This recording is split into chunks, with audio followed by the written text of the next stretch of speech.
All right, everybody, what's going on? It's Sunday, and everybody's saying, what am I doing on Sunday? Well, what I first and foremost want to say, happy Palm Sunday to all of those who celebrate the day of Palm Sunday. It's a very difficult time, we know, based on the things that are happening in the world about if you were able to fellowship with people today. But there's so many different innovative ways for you to be fellowshipping. So today, what I'm really going to talk about, it has a little funny twist to it, but it also has a meaning that, for all these years and all these times you never ask questions, you sort of have a general idea, but you really never know. So if everybody's looking, they saw that I said the power of healing.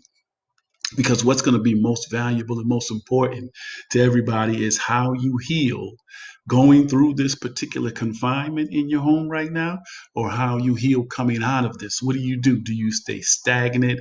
Do you become isolated in your own environment because you're afraid of somebody causing you to be sick? That's just the human nature. We're always spreading something around. And so you have to be cautious of what actually it is you want to do going forward and how you're preparing yourself right now to actually do that. So the three things I'm going to talk about today real quick are the mind, the body, and the spirit. So how this really came to fruition is that, I do have a few mentors who I lean on to get some information and to keep my razor sharp. So I had an opportunity to talk to three of the four who I really, really lean on. I had an opportunity to talk to Dr. Charles Marticole in Ghana. Placed a call to him like last week when this first hit to ask how the family was doing in Ghana. He said everybody's doing well. It's not as bad as the news or the media may portray it to be. But he says, it has filtered into Accra and Ghana. I also had the opportunity to talk to the person I call the great liberator, Dr. John Carlos, check on him and his family, and he's doing well. He says, we've had some conversations on his thoughts on this, because I like to hear thoughts of the people who understand the difference between a crisis and a pandemic, and also the reality of what the underlying message is. But I had a chance to talk to Professor Jenkins, and Professor Jenkins put out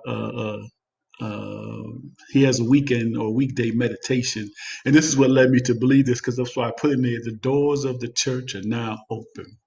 So for all the years in my life that I've ever been going to church, participating in church, doing anything in church, my thought was that when they said the doors of the church are now open, that was my cue to bounce, to get out of here and to get out the door. So I was going to be the first one out the door.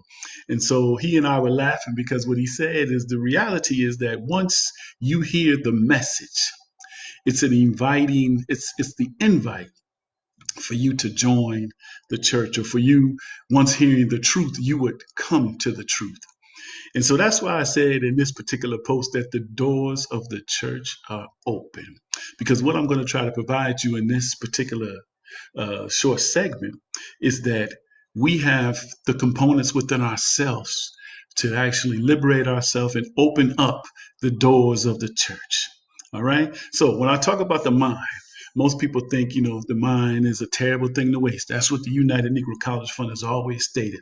The mind is a terrible thing to waste, but what have we done in developing the mind? Well, let me share with you a few little secrets.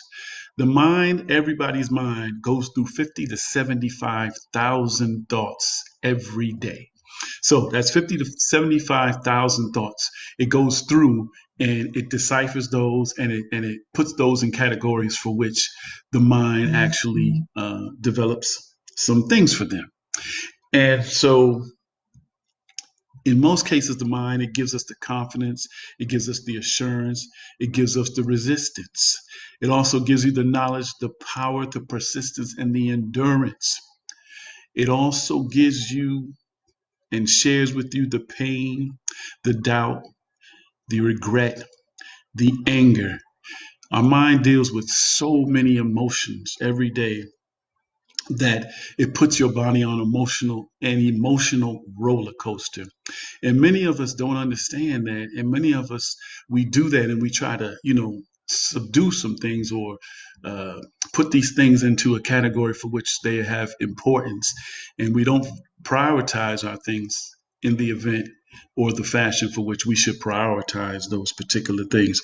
So with this, each day it could become very exhausting and very, exhausting and confusing. And so uh, one of the things that I like to share with you is that our mind, has witnessed every event.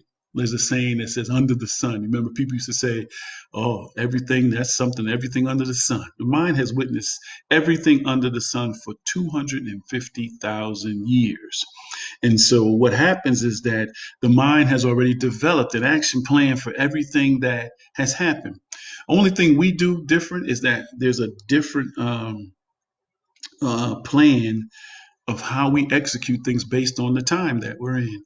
So there's nothing new that we're doing every day. So some people think this is the first time they've done something, that somebody thinks that this is the first time that it's ever been done. When in reality, it's been done multiple times and it's been done for 250,000 years.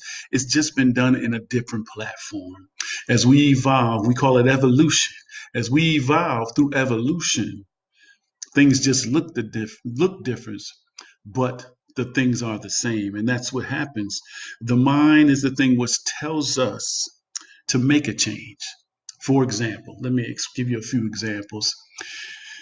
You're in a relationship and it seems really, really good in the beginning, but then as things move through it, it becomes sour. Now, does it become sour because of the fact that the person has become sour? Or is it that you have not dealt with things from your past that you have not rectified that will cause the situation to look bad? It's you get a new job. And then the first thing you do when you get a job, you tell yourself, oh my God, I hate this job. I can't stand the people. I can't do all of this. Well, there was a purpose for you getting the job. The job may be for you to provide food for your family, a roof for your family, transportation for your family. It may be able to get you out of a hole that you might have been in because of the fact that you didn't have a job. It may be based on living conditions. Sometimes our mind tells us to purchase something that's above our means, but we're trying to keep up with one of the things that I talked about before, keeping up with the Joneses, and it causes us to actually overextend ourselves because we are trying to do something that we are incapable of doing. And so what is that? What does that do to the mind? It causes a lot of things in the mind. It causes a lot of stress. But the main thing is that it's the body who takes the blunt of all of the effects of our mind's decisions. It's the body. And how do I say that? I'm going to make this really quick. Have you ever seen someone who has drank for many years? And then you look at them and you look at yourself and you're the same age and you say, wow, the life that you've lived has not been maybe a life of comfort or a life of luxury or a good life. Is because the brunt of our decisions are always affected by has the impact of our body. And so our body takes on the blunt of our decisions based on our mind, that we sort of go through these 50 to 70,000 particular thoughts every day, and what decisions that we choose to move forward with, and what choices do we what do we choose to put on the shelf? And so the body's the thing that takes the brunt of that. It's our outer body, it's our inner body, it's the things that we may not notice when we're young. Sometimes we do things when we're young that we think are never going to have an effect on our body when we get old. And then all of a sudden, you go to the doctor and you're 50 years old and you're having your exam and you realize that you have a heart condition, and you're wondering where this heart condition come from. I've been taking care of myself for 20 years, but you forgot for the first 20 years before that, you abused your body. And so the body is the thing that takes the brunt of our mind's decisions. Now, what does that have to do with the third thing? The third thing is our consciousness. It's our spirit. And our spirit, in most cases, people don't realize, is the balance of The other two, which are our worldly connections, those are our worldly connections. What do? We all try to have a strong mind to some degree. We all try to have the best body to some degree because those are the things that people see. The bigger thing is that God sees what's in your mind, what's in your body, but it primarily knows what's in your consciousness and what's in your spirit. And that's the thing that balances out the other two that we, in looking at getting healthy, sometimes neglect. And in this time of which we're sitting in right now is the time for you to seriously to concentrate on your spirit because your spirit will give you the direction in which you alter and change your mind, but it also give you the opportunity to develop the body that will also give you the opportunity, inner and outer, of fighting the particular things that we're going through right now. Like I said in all my other speeches before this, please believe that this is going to circle back. It may have a new name, it may be a new strain, but it's coming back. And what you do with your mind and your body, but first and foremost with your spirit, will eventually give you the opportunity to be the best that you can possibly be in this whole process. Now, why am I talking about that? You know why I'm talking about that? Because again, we're going to come out of this. And it's only two ways you can come out of this. You can only come out of this healthy or unhealthy. You have to make the decision. And the decision will be based on the fact that you need to be the best that you can possibly be going forward with anything that you have planned, anything that you perceive that you want to do, or anything that you think is possible for you to do. Now, I'm going to have to do something a little different today for you all because sometimes you may not understand what I'm talking about. But I remember back in 1977 when we were kicking it, going to the parties and all that, there was a group that put out a song, right? And some of you might understand this song, and it even goes back further than that. Marvin Gaye made the song in 1961 saying, "Let your conscience be your guide." And so this is what I'm going to do for you all. I want to play a little bit of this song for you because I want you to really hear the words and to understand that we are in this journey not alone, but that we are governed by our conscience. Let's get with it, people.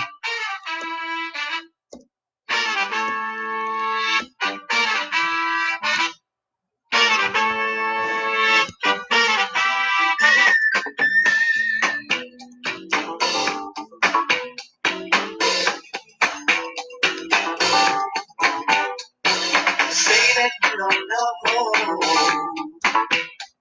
the choice to make. Say that your love could be give or take. But what are you here to do? Tell them what you're here to do. I'm telling you, I am telling you, there's nothing I can do. I'm your conscience. What are you? What are you? I didn't hear what you say. You're what? I'm your conscience. And what you want me to do? Your conscience be your guide. Know what you're saying. Know what you're doing. Know what you're saying. I know what you're saying. Know what you're doing. Know what you're planning. Give it to me. I want it. I want it. I'm in your mind. Baby. Give it to me. I want it. I want it. I'm in your mind. Baby. Doom, doom, doom. Oh, taking you back to when I used to blow these tunes on WESU 88.1. That's right. But say that your heart can never be true. You say that making love is hard to do. So give your love to me. Give your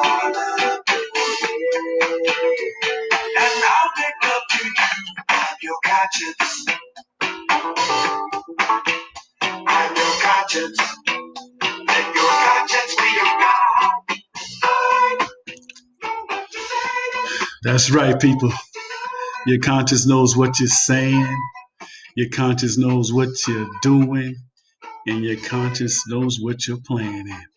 So, what I want you to do is to put your mind, your body on the back burner and concentrate on your conscience. You know what I'm saying? Because listen, let your conscience be your guide. Because your conscience knows what you're saying, your conscience knows what you're doing, and your conscience knows what you're planning. Ladies and gentlemen, you be well. Happy Palm Sunday again for those who celebrated. But listen, let's stay healthy. Let's stay vigilant in our thought process, but mainly let's stay woke. All right, until the next time, until maybe Throwback Thursdays, I got one for you. I think I got one for you. It's going to be powerful. All right. So